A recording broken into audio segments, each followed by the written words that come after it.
देना। इतने सिख असीं ननकाने एक नहीं जे रहन देना।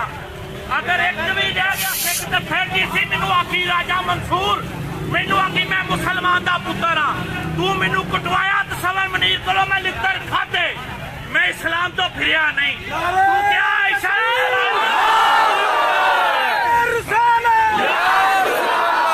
तू आख्या आयशा नू तलाक दिओ, असीं सिखां नू वापस देनी है। मैं लित्तर खांदा रहा, मैं मूंहों उफ नहीं कीती, मैनू दिन रात कुटिया तसव्वुर मनीर ने DPO दे कहण ते, मैं लित्तर खाते। ठीक है, तू मैनू गवर्नर दे कहण ते तसव्वुर मनीर कुटिया, तू मैनू ब्रिगेडियर एजाज शाह दे कहण ते कुटिया, मैं लित्तर खाते।